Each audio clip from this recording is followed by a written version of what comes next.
Salut l'équipe, aujourd'hui on se retrouve pour la review du chapitre 1036 de One Piece. Ce chapitre intitulé Le Bushido et la voie de la mort commence par la confirmation de la victoire de Zoro face à King, l'Okanban le plus puissant de Kaido. King pisse le sang, il a bien perdu une aile et son sabre est brisé. En chutant d'Onigashima, il nous offre un nouveau flashback toujours aux côtés de Kaido. Ce flashback est assez intéressant parce qu'on apprend que les connaissances de Kaido sur Joy Boy viennent directement de son second. Joy Boy serait en fait issu d'une légende des Lunaria. King est convaincu que Kaido est cet homme légendaire et lui promet de ne jamais perdre à ses côtés. Scène qui nous rappelle évidemment la promesse de Zoro envers Luffy. Le second des Mugiwara se rappelle également cette promesse en tombant aux côtés de King.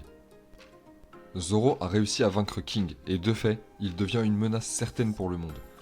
J'ai trouvé le combat contre King assez ouf, surtout si on prend en compte que Zoro s'est tapé contre Kaido et Big Mom juste avant.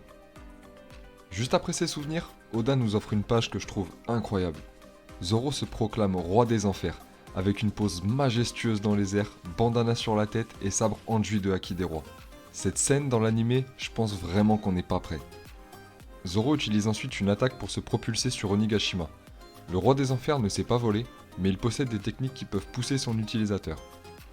On tombe ensuite sur le groupe du CP0 qui diffuse les informations. Zoro a vaincu King. Les Tobiropo et les Okanban sont défaits. Il ne manque pas de rappeler que rien n'est gagné pour les Supernovas. Les pointures sont KO, mais il reste toujours les deux Yonko, et ces derniers semblent pouvoir rivaliser contre Luffy et ses alliés selon le CP0.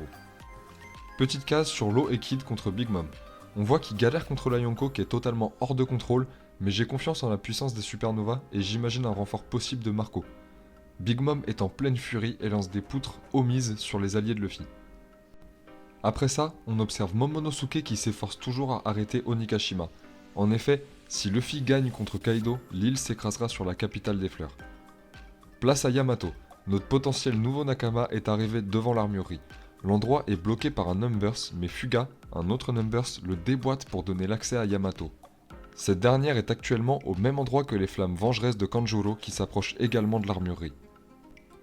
Ensuite, petit moment pour Usopp qui est en train de protéger Kiku et Kinemon qui sont actuellement au sol. Le sniper de l'équipage ne comprend pas la résolution à mourir des samouraïs.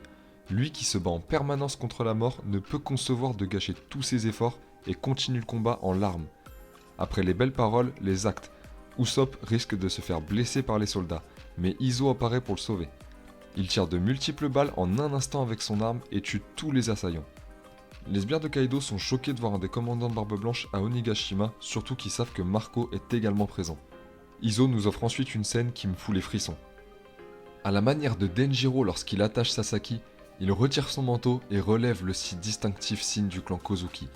Ça m'a un peu choqué parce que j'imaginais plutôt le tatouage de Barbe Blanche, mais c'est une surprise très agréable. On passe au combat de Fukurokuju contre Raizo. Je vais pas mentir, ce combat m'intéresse pas du tout depuis le début, mais là on touche le sommet. Les deux ninjas ont utilisé la même technique d'emprise. Aucun ne veut lâcher dans un château qui est en feu. Le vainqueur sera donc le premier qui succombera aux flammes. Mais Raizo est avantagé. Comme il nous le rappelle avec tant de classe, ce n'est pas un feu aussi doux qui aura raison d'un des fourreaux rouges. Certes, la scène est comique, mais il se passe rien dans ce combat et c'est ce qui me désintéresse totalement du sujet. Place à Orochi dans quelques cases aux côtés de celle qu'il pense être Komurasaki. Il demande à la descendante des Kozuki de jouer la chanson qu'il aime tant, ce qu'elle exécute. Sur ce coup, Orochi nous fait vraiment un craquage complet et tape un délire en pleine guerre. Ce dirigeant est vraiment ridicule de A à Z et je suis pressé qu'on en finisse avec cette raclure d'usurpateur. En parlant de raclure, transition gratuite avec l'autre lâche d'Apu. Il s'enfuit avec un des Numbers, laissant Drake seul face au CP0. Je suis un peu content qu'il échappe au CP0 parce que j'espère qu'il va se faire dévaster par un Kid ou un Killer. Les combattants du CP0 en ont fini avec Drake. Ce dernier est au sol, il a des trous dans le corps et je pense que c'en est fini pour lui à Onigashima. Je vous avoue que j'ai un peu sous-estimé le CP0. Je m'attendais à ce que Drake et Apu fassent quelque chose après qu'Apu se soit relevé dernièrement, mais les agents du gouvernement confirment leur réputation et ont vaincu Drake sans aucune difficulté. Quant à Apu, je sais même pas pourquoi j'ai cru qu'il allait combattre, ce mec est encore plus lâche qu'Usopp.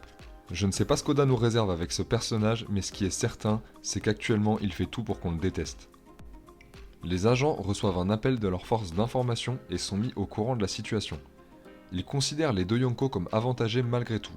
Néanmoins, ils imaginent de plus en plus la possibilité que l'impossible se concrétise. Pendant leur dialogue, ils lâchent une phrase qui m'a vraiment fait tilt. Ils disent « Mais les humains ne peuvent pas se pousser éternellement », en parlant de Kid, Law et Luffy qui combattent les Yonko depuis un bout de temps. A travers ces mots, j'en conclus que Kaido et Big Mom ne sont pas humains. Kaido est peut-être bel et bien une créature, ce qui expliquerait sa résistance et ses cornes. L'informatrice du CP0 avait précédemment parlé de Kaido et Big Mom comme étant des monstres, peut-être était-ce au premier degré. On aperçoit finalement Sanji et Zoro complètement KO. Zoro fait face au contre-coup du médicament de Chopper et s'est battu contre les deux Yonko et le commandant numéro 1 de Kaido. Sanji quant à lui retrouve sa forme humaine. Son sourcil est d'ailleurs de nouveau dans le sens habituel et il est sûrement en miettes après que son corps ait changé si subitement. Vient ensuite la fin du scan et on en prend plein la tête. Luffy se bat contre Kaido, ces derniers échangent des coups monstrueux. Luffy se prend un bon coup de masse et renvoie l'appareil à Kaido en lui envoyant un rock gun en pleine face. Kaido s'écroule, rigole. Luffy retombe, rigole. Au final, ils se redressent et disent mutuellement qu'ils s'éclatent. Dans un premier temps, ça me termine de voir Luffy plaisanter avec un Yonko, mais avec le recul, je suis vraiment trop heureux. Luffy est plus proche que jamais du titre de roi des pirates. Il envoie vraiment du sale et son combat contre Kaido risque d'être complètement ouf dans les scans qui vont suivre. Et voilà l'équipe, c'est tout pour la review de ce chapitre. Si la vidéo vous a plu, n'hésitez pas à lâcher un like et à vous abonner à la chaîne. Sur ce, à bientôt pour le scan 1037 et ciao!